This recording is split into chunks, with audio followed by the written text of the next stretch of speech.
lo que corresponde a la segunda carta de los tesalonicenses. En el capítulo 1 ya vimos en esos primeros 12 versículos las intenciones del apóstol en cuanto a generar esta segunda carta. Ya vimos también que la relación de Pablo con esta congregación era de suprema confianza y la relación que tenía con ellos era basado en que eran personas nacidos de nuevo, tanto ellos como él, que habían renovado su mente y que estaban juiciosamente dedicados a la espera del retorno del Señor, sin descuidar el día a día para no opacar con un mal testimonio la conducta que como hijos e hijas de Dios debemos tener al exponer el Evangelio del Reino de Dios y su justicia en nuestras vidas, de manera que los demás, al observarla, puedan por lo menos tener una luz de lo que es haber nacido de nuevo. En este segundo capítulo vamos a mirar cómo, aunque el apóstol Pablo ha hablado del retorno del Señor en la primera carta, ¿se acuerdan que en el capítulo 4 él les habla del día del Señor? Entonces, a veces las personas nos tomamos de una manera distinta el sentido del comunicado de Dios a través, por ejemplo, de uno de sus apóstoles como Pablo. Entonces, Pablo habla del retorno del Señor en esa primera carta y de nuestra reunión con Él, tanto de los que hayan muerto en Cristo creyendo o los que estemos vivos al momento de su retorno. Pero una parte de esta congregación entendió que ya el día había llegado, que eso era pues instantáneo. Y al tener esta posición trajo alarma, porque entonces descuidaron algunos su trabajo para esperarlo y decidieron no darle más golpes a la tierra, pues porque el Señor viene ipso facto. Pero también cabe notar que seguían en tribulaciones. Estas personas de Tesalónica pasaron por muchas situaciones de tribulación. En algunas partes la carta es clara acerca de cuáles son sus tribulaciones, pero no las agota. Es posible que fueran de diferente índole. Entonces, en esta segunda parte, el apóstol les debe clarificar en aras del malentendido que una fracción o facción de la congregación había tenido, al descuidar sus trabajos, su día a día, o al decir que el día era inminente y les tocaba a ellos. El apóstol nunca quiso decir eso. Entonces acá lo aclara y dice de esta manera: pero con respecto a la venida de nuestro Señor Jesucristo, este capítulo 2 es muy interesante y debemos tomarlo con las mismas pinzas que hablé acerca de las sugerencias de cómo leer Apocalipsis, y es que Dios en estos eventos que el apóstol va a clarificar es el que tiene el control, que el centro de este pasaje que vamos a ver es los eventos que ocurrirán en torno al día del regreso del Señor. Su énfasis no está en el hombre, en la persona que va a representar la iniquidad, el hombre de maldad, el impío. No va a hablar tampoco de fechas, es mañana, pasado mañana, sino que va a describir eventos. Pero el centro del asunto es el retorno del Señor, no es otra cosa. ¿Por qué? Porque a veces nos vamos mucho por las ramas y uno por las ramas no llega a ningún lado. Hay que estar por todo el centro del pasaje. Pero con respecto a la venida de nuestro Señor Jesucristo, que ya lo había hablado en el primer capítulo, o sea, lo ha hablado en el capítulo 4 del 13 al 18, y nuestra reunión con Él, os rogamos, hermanos. Aquí el énfasis. Pablo acá no entra a regañar, entra a clarificar. Pablo no entra a corregir una falsa doctrina. No, el que alguien sea ocioso en su trabajo no significa que sea un hereje, es un ocioso. Ya lo habíamos visto en que a algunas personas hay que animarlas, a otras hay que tenerles paciencia, etcétera. Estamos hablando dentro de congregados ya nacidos de nuevo, pero con algunos malos entendidos. En ellos no hay una falsa doctrina como la que se había metido en la congregación de Corinto al decir que la resurrección ya se había efectuado o que no existía. Y nuestra reunión con Él os rogamos, hermanos. Hermanos, esto es para personas nacidas de nuevo, que son hijos e hijas de Dios, que son hermanos del Señor Jesucristo, que son templo del Espíritu Santo, que viven una vida en comunidad, así como lo hacemos nosotros en determinada época de la historia de la humanidad, en las cuales el Señor generación tras generación ha venido levantando hombres y mujeres para el reino de Dios. También algunas personas tienden a ser muy sectarias en cuanto a sus opiniones, y Pablo también las va a corregir. También quiere cuidar a los de Tesalónica, que por una mala interpretación de ellos pudiese entrar a la congregación una herejía.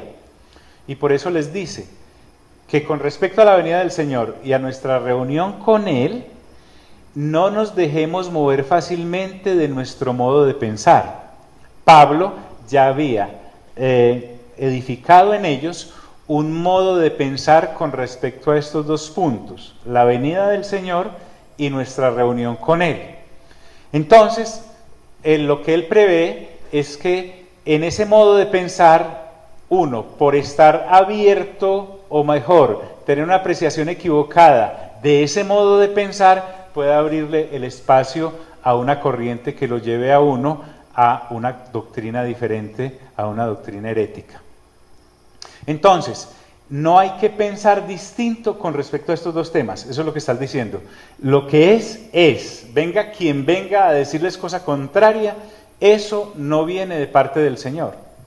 También les dice que no se dejen mover del modo de pensar ni se conturben por eso, es decir, no se pongan nerviosos, porque hay vientos de doctrina erróneos sobre ese asunto de la venida del Señor y de nuestra reunión con Él.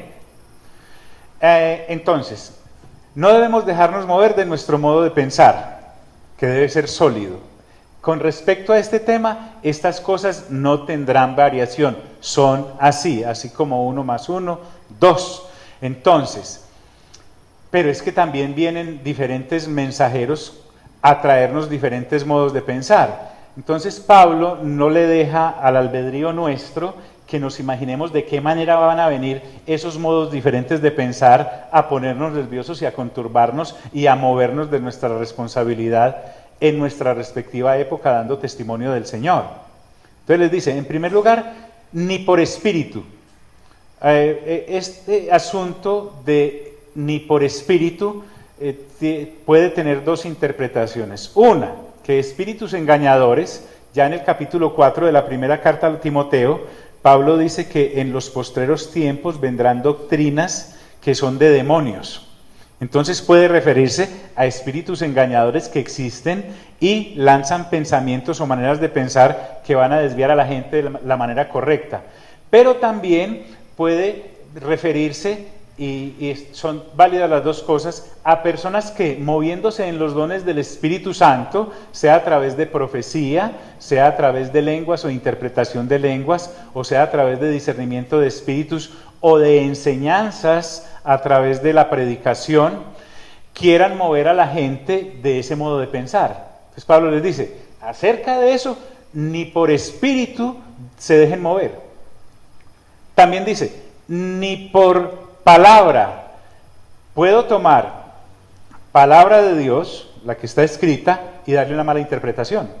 El apóstol Pedro ya lo previó en una de sus cartas. Recuerden cuando dice que algunas personas interpretan mal las epístolas escritas por el apóstol Pablo, y él mismo reconoce. En ellas se dicen algunas cosas difíciles de entender, y no solamente tuercen lo que Pablo escribió, sino también las demás escrituras. Entonces, usted y yo debemos estar muy atentos, como estos creyentes que había en Berea en Hechos en Hechos, que dice que el apóstol Pablo enseñaba acerca de quién era el Mesías basado en las sagradas escrituras que se conocían, que era el Antiguo Testamento. Los de Berea lo escuchaban, iban y verificaban en el texto lo que Pablo estaba diciendo y veían si estaba acorde o no con lo que decían las Sagradas Escrituras, y después venían y le decían, correcto, siga adelante. Entonces, él nos está advirtiendo de que puede ser el que sea, el que se pare a hablar con Biblia abierta y a dar un concepto, mirar nosotros por el Espíritu Santo que habita en nosotros, porque Él es el que da la interpretación de las Sagradas Escrituras, ninguna escritura o profecía es de interpretación humana, ni ha provenido de corazón humano, es Dios mismo que utilizando hombres y mujeres la dejó plasmada. Por lo tanto, tampoco debemos dejar de movernos de nuestro modo de pensar, sea por espíritu o por palabra, o una enseñanza tergiversada.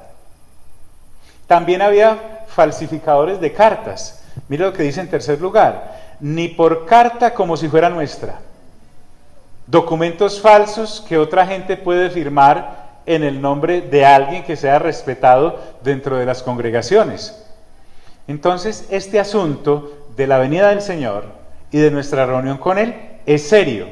A los de Tesalónica, Pablo les estaba ampliando en conocimiento y les estaba dando bases para no dejarse mover del correcto modo de pensar. Por ejemplo, algo, y es que el día y la hora nadie ¿qué?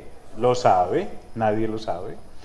Que la iniciativa del retorno está en el corazón del mismo Padre, porque el día y la hora nadie lo sabe, solo Él. Y que nuestra reunión con Él sea personas que estén muertas habiendo creído en Cristo o vivas al momento de su regreso. Ya explico en el capítulo 4 de la primera carta cómo es.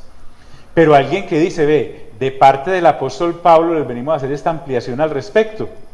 De parte de Silas y Timoteo venimos a hacer esta aclaración al respecto. Entonces lo que Pablo está diciendo es, nanay, ni por carta como si fuera nuestra.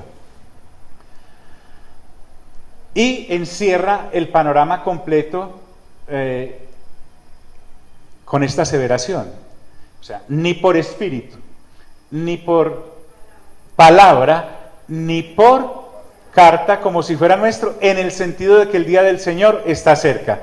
Pablo lo que está diciendo es que el día del Señor viene, pero en ningún momento dijo que estaba cerca. Hay gente que se la tomó así, a pecho. ¿Día específico? No. Muy cercano, eso le corresponde solo a Dios. Lo que está diciendo Pablo es, todo ocurrirá en cualquier momento cuando Dios lo tenga señalado. No se dejen mover de ahí por un pensamiento humano. Y remata diciendo, nadie os engañe en ninguna manera. En cada generación hay ciertas señales que se parecen a lo que está ocurriendo, por ejemplo, en Mateo capítulo 24, en el cual el mismo Señor Jesús habla de los tiempos finales.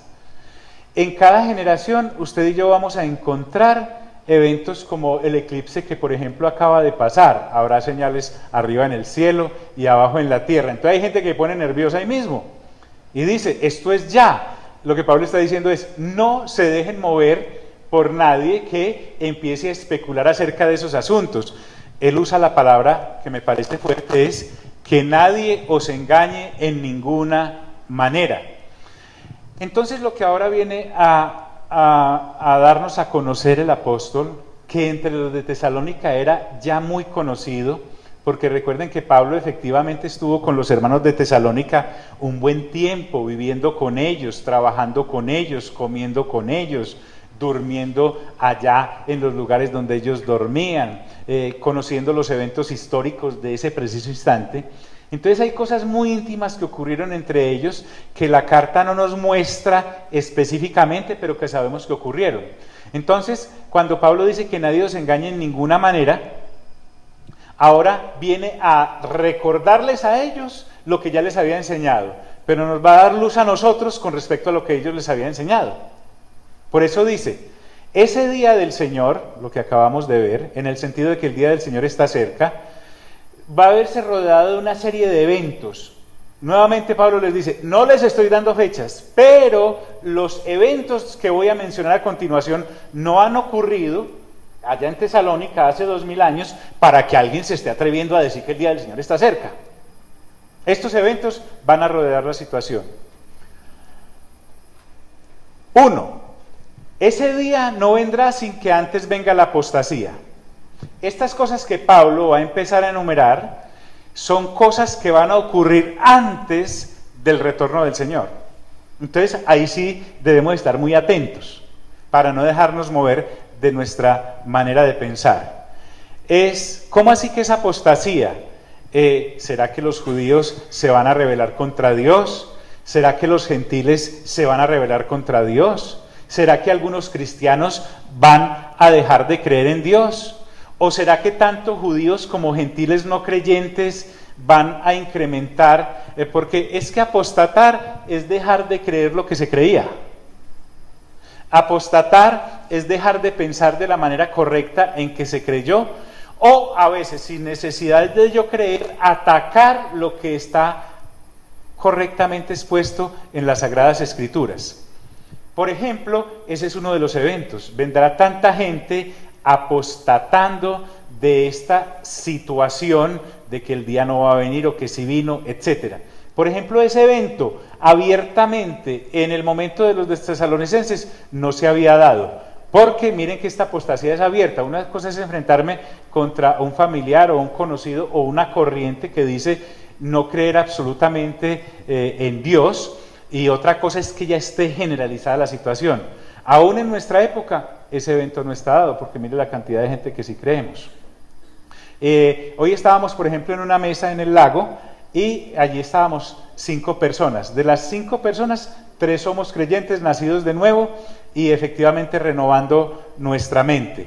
Entonces les traíamos el ejemplo de numérico de aquí en esta mesa creemos 3, aquí los que todavía no creen debidamente son 2. Entonces mira que sí tenemos representatividad. Esa apostasía tremenda no ha ocurrido, ni ocurrió allá en Tesalónica en esa época, ni está ocurriendo todavía en nuestros días. Sí hay gente que apostata, pero no toda. Primero, ¿cierto? La apostasía. Segundo, y que se manifieste el hombre de pecado. Cuando está hablando aquí de hombre de pecado, es que hay una anarquía completa. Es decir, cada uno hace lo que se le da, ¿qué? La gana, esa es la palabra. Esa anarquía completa me habla de un desgobierno. Aún en los momentos en que en Tesalónica eso estaba ocurriendo, había un sistema jurídico que defendía así fuera la justicia humana. En Romanos capítulo 13, Pablo dice que sométase toda persona a la autoridad. Así fuera el exponente de esa autoridad, alguien como el emperador o alguien como los gobernantes, muchos de ellos incrédulos, no había una anarquía, había un orden establecido. No estábamos como en el tiempo de los jueces. Si usted lee el libro de los jueces, el libro termina diciendo, y cada uno hacía lo que le provocaba. Entonces, cuando está hablando de una anarquía completa, no se refiere solamente a, entre comillas, lo religioso, creer o no creer en Dios, sino que a nivel civil está todo completamente en caos. Eso no ocurría en ese momento, y aunque hay muchos países que tienen una cantidad de problemas impresionantes, no es algo generalizado. Se manifiesta el hombre de pecado. Ahora, en cuanto a este hombre de pecado, es posible que sea una persona o un grupo de personas que manifiesten una tendencia, no sea necesariamente una persona. Y si es una tendencia o movimiento, sistema de pensamientos o una persona como tal, eso será completamente claro y evidente en el momento en que suceda. Nuevamente quiero ir al caso. Ojo que aquí nosotros podemos ser tan especulativos como los hermanos de Tesalónica, y entonces empezamos, al perder el eje de que el centro de esto es el día del Señor y su retorno y nuestra reunión con Él, empezamos a especular quién es el hombre de pecado, cuál es el sistema, cuál es el gobierno o no gobierno, y nos perdemos en el asunto. Recuerdo mucho un ejemplo que me daba alguien en una enseñanza, y es que en una congregación decidieron empezarse a reunir X día de la semana en una casa distinta para orar por los misioneros. Y entonces la primera reunión fue en la casa de Eddie. Entonces ese día Eddie, para recibir a la gente que fue, hizo un algo tremendo, empanadas de tacón alto, etcétera, todas esas cosas light que él suele servir. El siguiente martes entonces fue en la casa de Hilda. E Hilda dijo, pues si el hermano dio empanadas, ¿yo qué voy a dar? Almojábanas, ¿con qué? Etcétera. Y ya después, cuando tocó en la casa de Alberto, resulta que Alberto dijo, allá fueron empanadas, ya almojábanas, pues yo voy a dar arepas de chocolo. Y a lo último se volvió más importante que iban a dar de comer en esa reunión. ¿Y cuál era el objetivo principal? Orar por los misioneros. Entonces, aquí el eje de este pasaje es la venida del Señor y nuestra reunión con Él. No si el hombre de pecado es fulano, sutano, mengano, si el 666 será con un microchip debajo de la axila, en la mano, etcétera. No, ese no es el evento del cual está ocupándose el apóstol por el asunto. Entonces, esta anarquía completa, sea una persona, un grupo de personas, o una tendencia o movimiento, sistema de pensamientos, en últimas, lo que sí parece ser es que este movimiento o este hombre de pecado estará enteramente consagrado a Satanás. ¿Correcto? Entonces, no es tanto el asunto de quién es o qué es, sino a lo que le sirve. Por eso se llama hombre de pecado. También lo cataloga como el hijo de perdición. Cuando está hablando de hijo de perdición es porque es sin ley. Aquí cada cual haga lo que quiera, es la anarquía completa. Esto es un caos completo. Lleva a la perdición a la gente, no a la claridad de Dios. Por favor, ¿quién es el microfonero el día de hoy?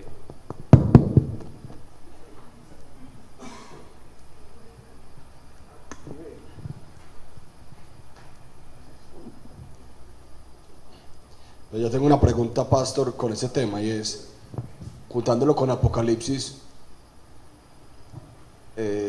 esto es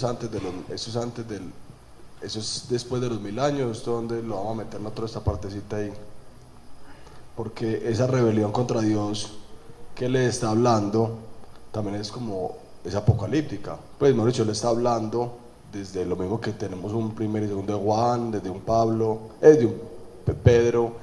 Entonces, ¿dónde va esta parte incluida dentro de Apocalipsis? ¿En qué parte? Bien, déjame avanzar un poquito, Sebas, y aquí vamos a mirar algunas cosas que nos pueden dar pautas, porque entonces, mira que la pregunta es interesante y pertinente, pero no es lo que el apóstol quiere connotar, que es precisamente lo que pasaba a los hermanos de Tesalónica. Los hermanos de Tesalónica, al igual que yo, Sebas no es el único, yo también quiero saber hasta el número de la cédula del tipo y a qué horas y qué día, ¿correcto? Pero Pablo no quiere ir a esa particularización, sino que quiere dar aspectos generales, porque el evento como tal es el día del Señor. Sin embargo, usted y yo sí podemos sacar algunas conclusiones, ¿vale? Lo llama también el hijo de perdición, que es una persona sin ley o un sistema sin ley. ¿Qué características tiene? El cual se opone y se levanta contra todo lo que se llama Dios o es objeto de culto. Un cero Dios por completo, al menos como lo encontramos en las Sagradas Escrituras. Y además una persecución a quienes le rindan culto, o sea, honra y adoración al verdadero Dios.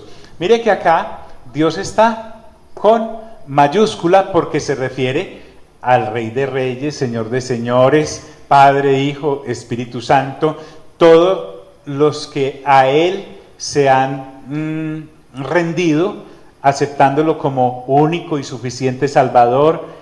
Además, todas las expresiones de piedad que pueda haber hacia Dios. Este sistema o persona se va a oponer y se va a levantar contra ese orden correcto de rendirle culto a Dios. Va más allá y dice lo siguiente: tanto que se sienta en el templo de Dios como Dios. Y ahí viene, Sebas, algo, me perdonan esto, va ajeno a lo que hemos hablado, pero vamos a ver que en algunas épocas de la humanidad se han dado ciertas características de esta serie de cosas, pero no fueron, porque son rasgos generales. Por ejemplo, en el año 168 a.C., en la época de Antíoco Epifanio, el fulano se hizo un altar a Zeus dentro del templo de los judíos y sacrificó cerdos allí. Entonces, Pero no fue ese día no fue el retorno del Señor. Además tampoco podía ser porque fue antes de la primera venida, correcto. Pero vuelvo y digo, hay eventos en la historia, y en este caso pues me tocó acudir a la historia para mostrar el énfasis que el apóstol quiere notar acá, que no son cosas específicas con día antes o después, sino que se tienen que dar antes del advenimiento del Señor, en su segunda venida. Por ejemplo, en el año 40 después de Cristo, Calígula intentó colocar una estatua dentro del templo de Dios. Eso tiene que ver mucho con lo que dice Marcos 13:14, pero tampoco fue que el día del Señor estuviese cerca o ya fuera a llegar. Y también usted y yo, así como Sebas mencionaba, en la primera carta de Juan, en el capítulo 2, en el capítulo 4 y en la segunda carta de Juan, me habla, por ejemplo, del anticristo, que se empieza a mencionar como una persona que se ha de manifestar, pero tampoco el advenimiento del Señor fue hace 2000 años, en su segunda venida. Y ahora sí vamos a lo que dice Apocalipsis, qué bueno haberlo leído tantas veces juntos. Parece tener mucho sentido con lo que dice Apocalipsis 13, versículo 1, en la manifestación de la bestia. Si es así, sería previo al milenio, si es así, sería previo a una cantidad de eventos que todavía no han ocurrido como tal.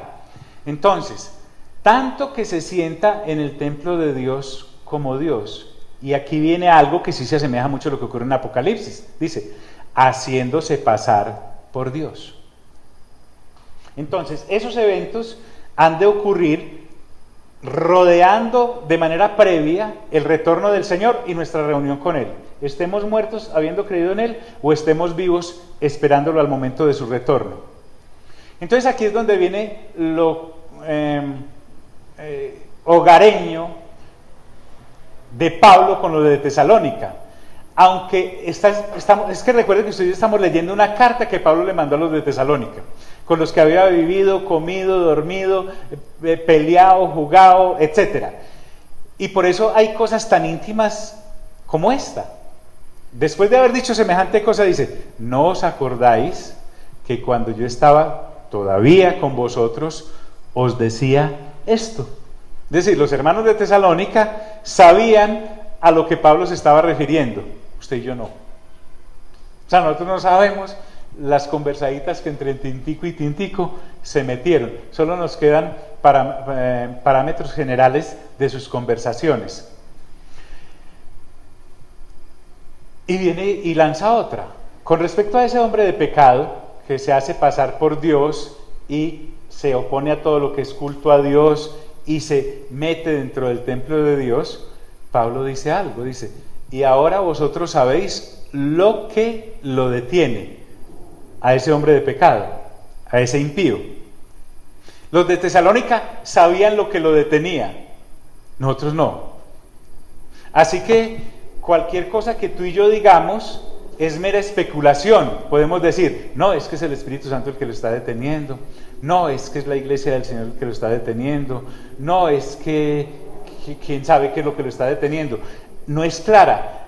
La carta no es clara con respecto a eso, y el error de muchos intérpretes de las Sagradas Escrituras que se han ido por las ramas y no por el día del Señor como tal y nuestra reunión con Él, es que se meten a explorar cosas que la carta no dicen, entonces caen en el terreno de la especulación.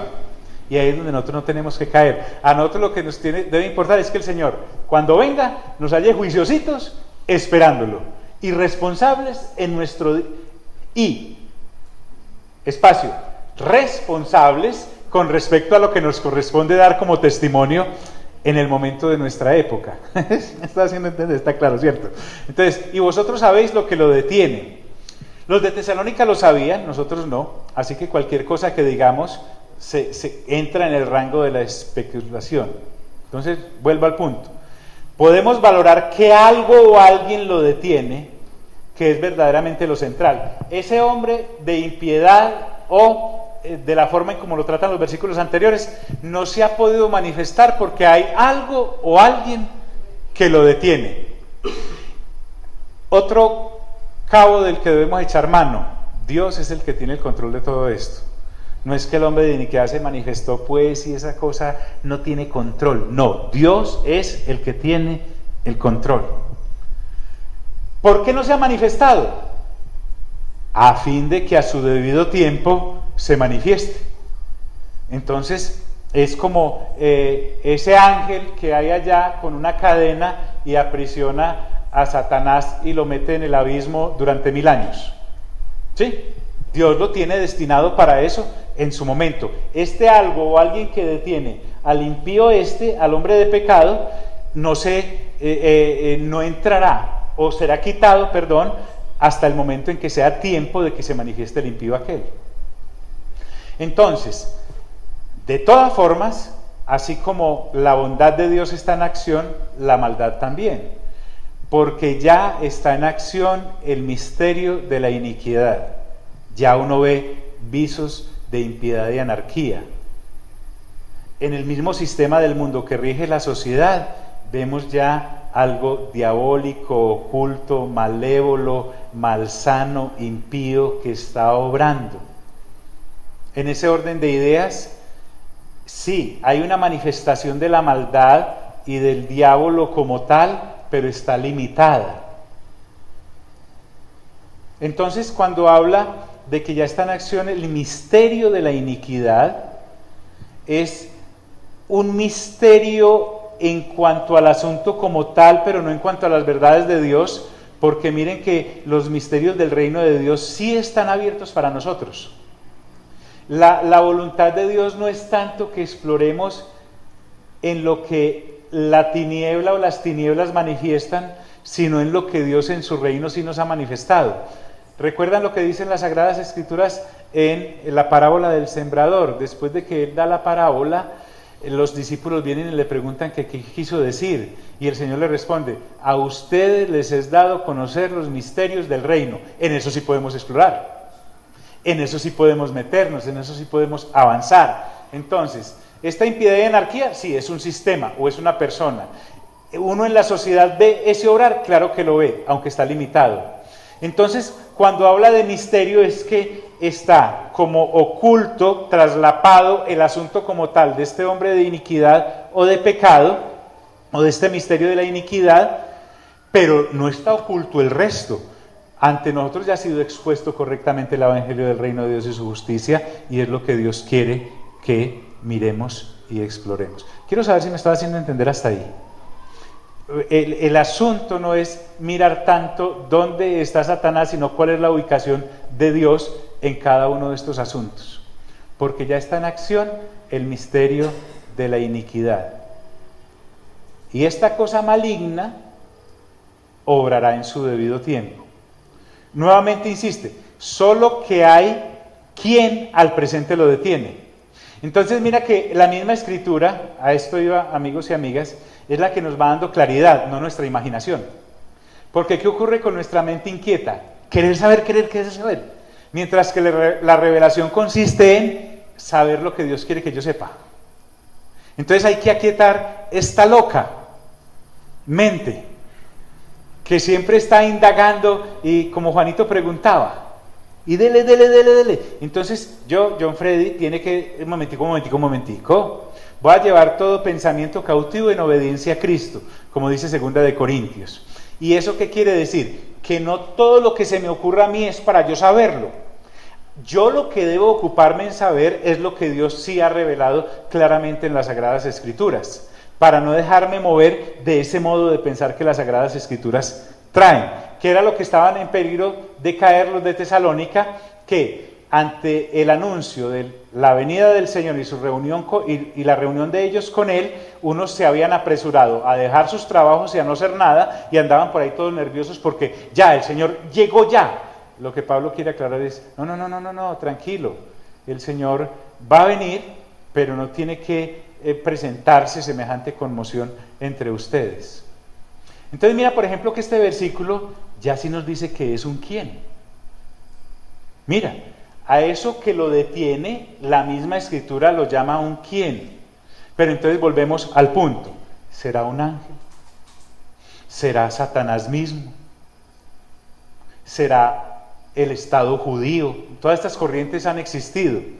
¿Será el mismo imperio romano el que lo está deteniendo? Otros pueden decir, no, es el Espíritu Santo. Otros pueden decir, no, es la iglesia en la que habita el Espíritu Santo, etcétera, etcétera.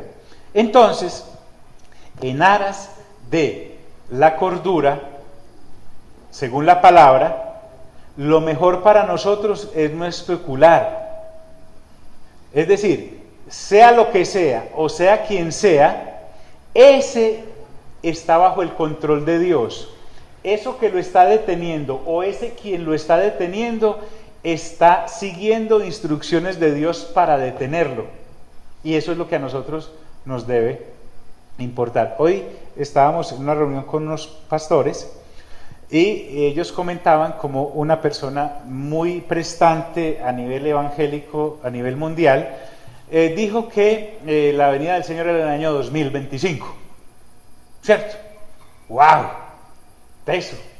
Hay personas que saben más que Dios.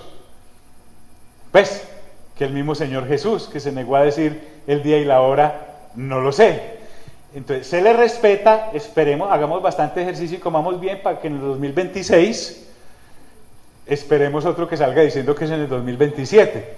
Y si era en el 2025, pues se ganó el baloto. Entonces, vuelvo y repito, esto es muy importante para nuestra mente inquieta, créanme.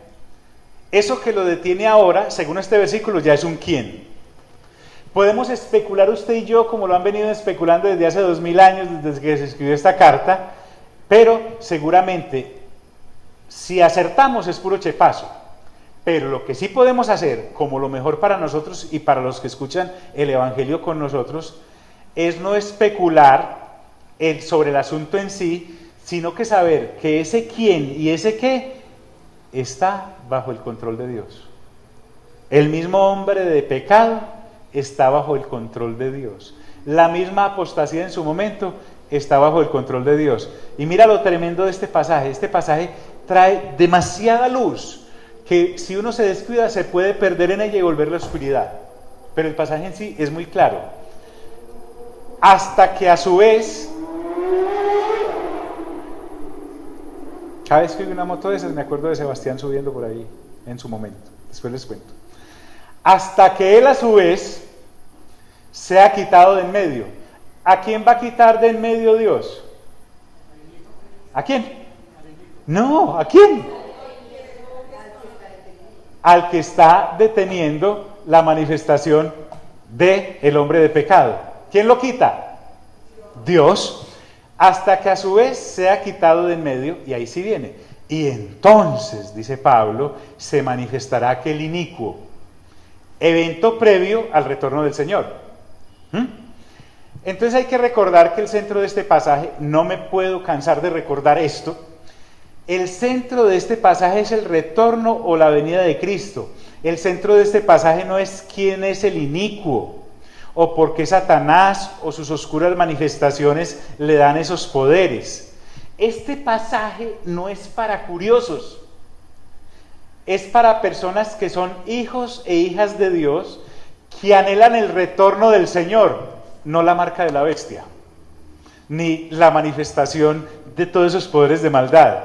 Lo que Pablo quiere es conservar a la congregación de Tesalónica sana y santa para el retorno del Señor, no contra el chispero del enemigo. ¿Me hago entender?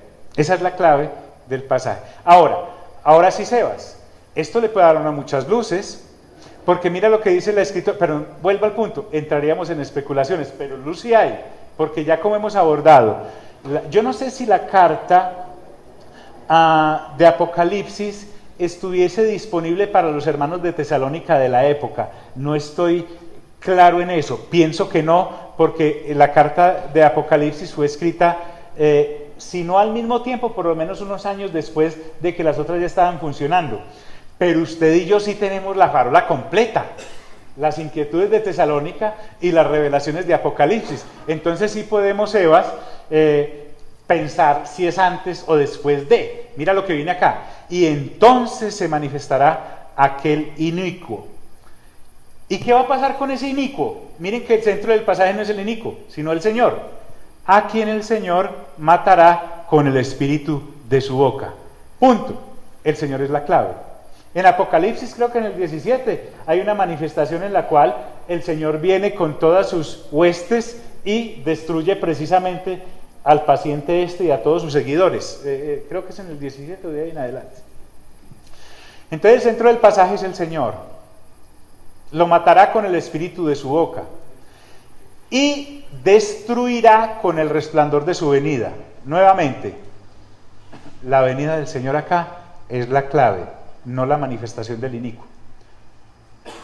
La venida del Señor acá es la clave, no mirar quién es el que lo detiene, al inicuo. La venida del Señor acá y nuestra reunión con Él es la clave de lo que Pablo está tratando con los hermanos de Tesalónica. ¿Qué nos ocurre? Yo sé que, por lo menos a mí me ha pasado, que muchos de los conceptos previos que yo tenía por enseñanzas muy particulares acerca de raptos, acerca de señales antes del fin, acerca de fechas y todas esas cosas, aunque uno no quiera haber escuchado tanto eso, lo condicionan a uno.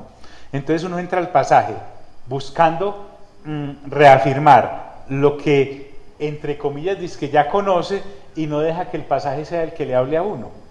Entonces, con esta lectura juiciosa de la palabra, lo que estamos dejando es que el pasaje venga, como dice en uno de los profetas mayores, la palabra que Él nos da arranca, destruye para poder volver a edificar correctamente. Entonces, vuelvo al punto. A este inicuo, el Señor lo matará con el espíritu de su boca, literal, y destruirá con el resplandor de su venida. Ahora me da algunas luces de por qué ese inicuo se manifiesta. Vuelvo a preguntar, ¿quién tiene el control absoluto? Dios.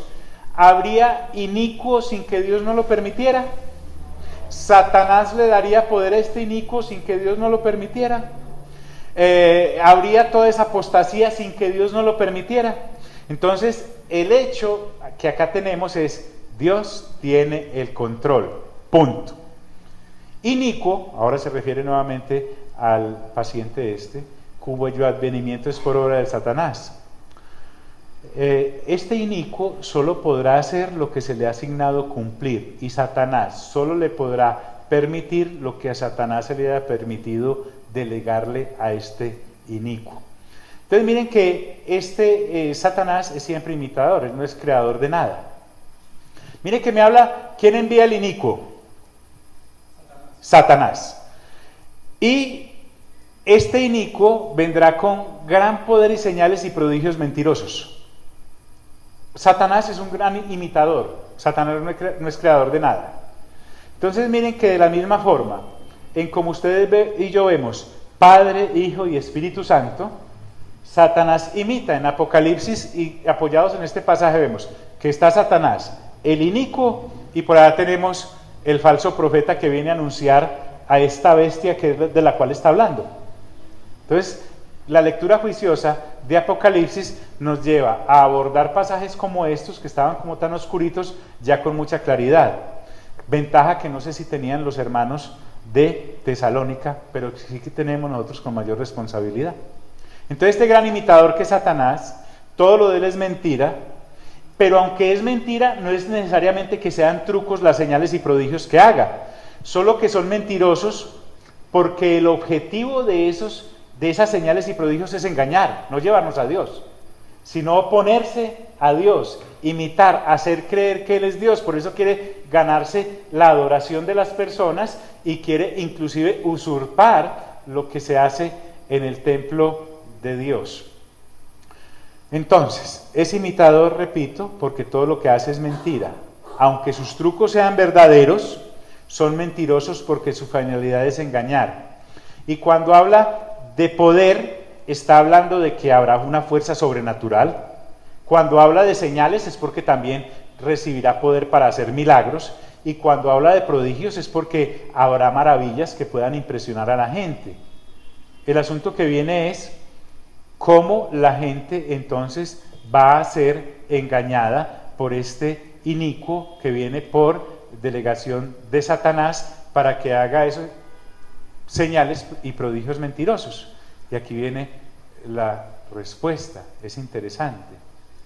Y con todo engaño de iniquidad para los que se Mírelo acá, ¿recuerdan ese temor con el que iniciamos Apocalipsis algunos, incluyéndome? Es, ¿me engañará a mí la bestia? ¿Me engañará a mí el falso profeta? Satanás me agarrará en sus garras y me engañará. Aquí me dice que todo este accionar de oscuridad es para los que ¿qué? Para los que se pierden, para los que no le han dicho sí a la manifestación de Dios en Cristo Jesús, sino que voluntariamente dijeron no vamos a creer como han creído los otros en Dios. Usted ya vimos, y yo ya vimos en Apocalipsis, que reiterativamente, después de cada plaga de esas y cada tempestad de esas y cada desastre de esos, la gente se levantaba blasfemando contra Dios en vez de arrepentirse y convertirse. ¿Recuerdan cuando leíamos y decíamos, pero por qué no se convierten? ¿Cierto? ¿Pero por qué no se arrepienten? Porque hay gente que definitivamente decidió perderse. Ahora, ¿por qué se perdieron? Dice, por cuanto no recibieron el ágape de la verdad para ser salvos. Dios decidió que en Cristo Jesús se reconciliarían todas las cosas, entre ellas la humanidad, con Él. Porque tanto amó Dios, que ha dado a su Hijo para que todo aquel que en Él crea no se pierda, sino que tenga vida eterna. Voluntariamente yo acepto o no acepto ese decreto de parte de Dios de que en Cristo Jesús la gente se salva. Por cuanto no recibieron el amor de la verdad para ser salvos. No aceptaron la verdad deliberadamente. Es un error. Se equivocaron. Entonces, no es que esta gente iba caminando y se tropezó por accidente, no, es que viendo correctamente expuesta la salvación en Cristo Jesús, dijeron no, desecharon la piedra angular. Pedro dice que sobre esta piedra, Cristo Jesús, que Dios decidió hacerlo la piedra angular, tropezaron. Entonces no es porque tropezaron porque no la vieron, sino que viéndola, usted y yo lo vemos en los evangelios, viendo a Jesús, cómo era Jesús y quién era Jesús, decidieron no creer y por el contrario decidieron asesinarlo y lo asesinaron, solo para dar un ejemplo. Por cuanto no recibieron el amor de la verdad para ser salvos. ¿Recuerdan ustedes la lectura juiciosa que hacemos de Romanos capítulo 1?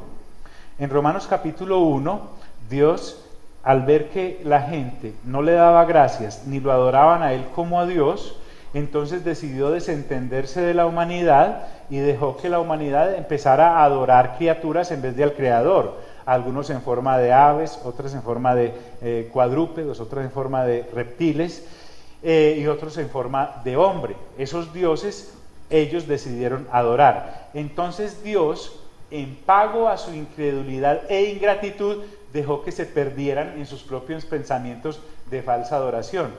Lo mismo ocurre acá. Como las personas deciden no creer, no porque no vieron, sino porque no quisieron creer, por cuanto no recibieron el amor de la verdad para ser salvos, entonces miren lo que ocurre. Debido a eso, a ese rechazo que la humanidad misma tuvo, dice, por esto Dios les envía un poder engañoso. Nuevamente, Dios tiene el control. Decidieron no creer en mí. Crean en lo que no es. Decidieron rechazar a quien yo he determinado que sea, listo, entonces caigan en ese engaño. No puedo hacer nada más por ustedes, dice Dios, ya lo di todo, es que yo no tenía 10 hijos y mandé uno, el único fue el que mandé y se los entregué. Entonces, por esto Dios les envía un poder engañoso. Dios tiene el control. Entonces, a raíz de haber desechado la verdad, caen en la mentira. ¿Sí me hago entender? No es una arbitrariedad de parte de Dios, es una consciente decisión de parte del ser humano que no acepta que Dios dijo, y por ahí es. Por esto Dios les envía un poder engañoso para que crean en la mentira, es decir, toman lo falso como verdadero, a fin de que sean condenados todos los que no creyeron a la verdad. Entonces, porque no lo recibieron, porque creyeron en la mentira. Ya Isaías venía diciendo eso en el capítulo 5, versículo 20. Entonces, a raíz de eso, así como nosotros vamos a ser librados de toda esta debacle, la gente que no crea va a sufrirla. Entonces no es un desaforo de Dios, es un obrar completamente justo. ¿Sería Dios injusto si no hubiese dado a Jesús como ancla de salvación para nuestras almas? Si Dios esconde a Jesús, que es el Cristo, y se lo niega a la humanidad, y entonces la humanidad cae en caer en la adoración a este inicuo, a este hombre de pecado, a esta trinidad satánica, digámoslo así, ahí sí estaríamos diciendo, hey, pero ¿y entonces? Pero no, Dios fue completamente claro al darnos su reconciliación en Cristo Jesús, a fin de que sean condenados todos los que no creyeron a la verdad. Y en vez de creer a la verdad, entonces uno se ocupa en otra cosa, sino que se complacieron en la injusticia. Entonces, aquí vemos el justo juicio de Dios para el que no cree y la justa protección de Dios para el que cree, porque el pasaje quiere ir más allá de eventos y de fechas. Pero nosotros, ahora Pablo le habla a los de Tesalónica y nos está hablando a nosotros que también hemos sido alcanzados por el haber creído, pero nosotros debemos dar siempre gracias a Dios con respecto a vosotros. Pablo, entonces ahora viene a algo que es la oración de gratitud. Nunca, miren, amigos y amigas, yo sé que todos queremos que la gente crea como nosotros, pero si nosotros no bañamos ese noble sentimiento de querer que la gente sea como nosotros, con una oración intercesora al trono del Padre, vamos a subir esta cuesta en la relación que no es. Es que es muy difícil, así tengamos el conocimiento de la verdad y las Sagradas Escrituras, hacer que otro crea. Entonces, lo que podemos hacer es lo que Pablo dice, la oración de gratitud es clave por el accionar de Dios a favor del que cree. Entonces, ahí es donde yo digo, wow, Señor, ¿qué hizo la humanidad que no creyó en Dios? No darle gracias. Y entonces se volvieron a las criaturas en vez del Creador, a adorar lo que no era.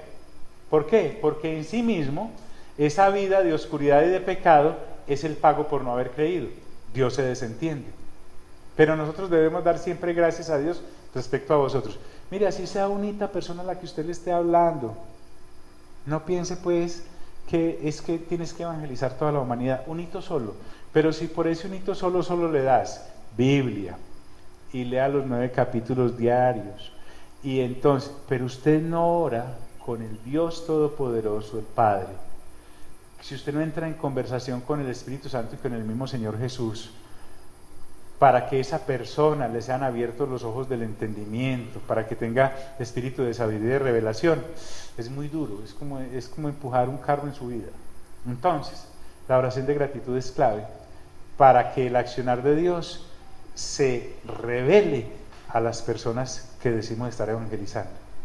Pero nosotros debemos dar siempre gracias a Dios respecto a vosotros, hermanos amados en el Señor.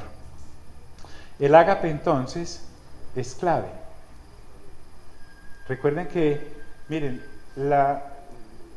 quitando todo sentimiento de romanticismo y de poesía, el verdadero amor es el ágape, porque el ágape es el amor incondicional, en el cual yo me arrimo a una persona deseando lo mejor para esa persona, independientemente de si recibo o no algo a cambio. No espero nada de ti. En 1 Corintios 13, todo lo sufro, todo lo creo, todo lo espero. El amor es sufrido, el amor es esto, el amor es aquello, el amor. Ese amor solo nos lo puede dar Dios. Ahí no hay más. Si yo me acerco a ti en el romanticismo, eso se acaba, eso no. Entonces, cuando dice hermanos amados por Dios, está hablando de hermanos agapados por Dios, porque el vínculo perfecto entre nosotros es el agape de Dios, no hay más. Hermanos amados por el Señor. ¿Cómo así? ¿Yo por qué le debo dar gracias a Dios? Y aquí sí entra Pablo a hablarnos directamente a nuestro corazón. Hombre, de que Dios me haya escogido desde el principio para salvación. Ojo acá, que la lectura nos puede ser engañosa. Al fin y al cabo, si de algo debemos acusar a Dios, es de querer salvar y no de condenar a la humanidad. Pablo no está hablando de este grupo élite de los que hemos creído. Es que lo bonito de este ágape de Dios por la humanidad es que Él se entregó no solamente por los que creyeron, sino también por los que no creen. Ahí es donde no tienen disculpa. El amor de Dios abarca más que estas 4 paredes y estas docenas de personas, o una generación de creyentes. Al fin y al cabo, si de algo debemos acusar a Dios, es de haber amado demasiado. ¿A quién? A la humanidad que no lo amaba. Es más, este amor no es de hace 2000 años en la cruz del Calvario. Esto viene desde el principio, desde antes de la fundación del mundo. Es decir, desde antes de fundar al mundo, Dios estableció el plan ágape para la humanidad y reconciliarla con Él. Entonces, esta cosa maravillosa no es que entremos en el malentendido de la predestinación. Dios me predestinó a mí, pero al vecino no. Él no se refiere a eso. De que haya escogido, Pablo lo que está refiriendo es de que Dios en su ágape haya escogido a toda la humanidad para que todo aquel que en esa decisión que Él tomó crea, no se pierda, sino que tenga ¿qué? Vida eterna. Es sobre la humanidad. De que Dios os haya escogido desde el principio para salvación, mediante la santificación por el Espíritu y la fe en la verdad. Dejemos ahí porque son muchas cosas para digerir juntas. Entonces, lo que Pablo quiere sacar a los hermanos de Tesalónica de una fecha calendario y una cita como de agenda a lo que realmente debe ocuparlos, y es estar muy responsables con el día a día, trabajando y siendo responsables con su testimonio, en vez de andar preocupados si es mañana, pasado mañana, o de interpretar más las cosas porque se dejaron mover del correcto porque se dejaron mover de la correcta forma de pensar y andan empacando y sin trabajar y ociosos, que porque el Señor pues ya llegó. Él quiere jalarlos a eventos y a conceptos mayores.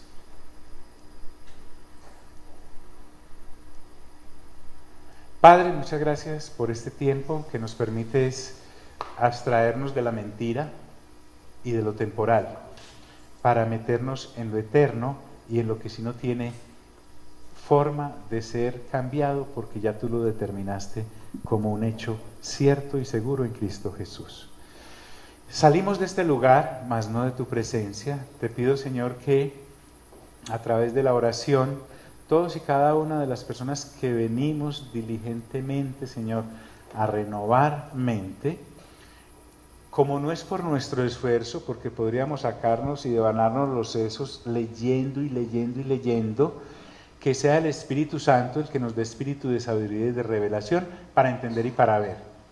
Y que el mismo Espíritu Santo, después de haber entendido y haber visto, poder ser fortalecidos en nuestro ser interior para que habite en nosotros Cristo, y así podamos entender cuál es lo alto, lo profundo, lo ancho y lo largo de tu amor para la humanidad en Cristo Jesús, Señor nuestro. Ágape es la clave. Amén y amén.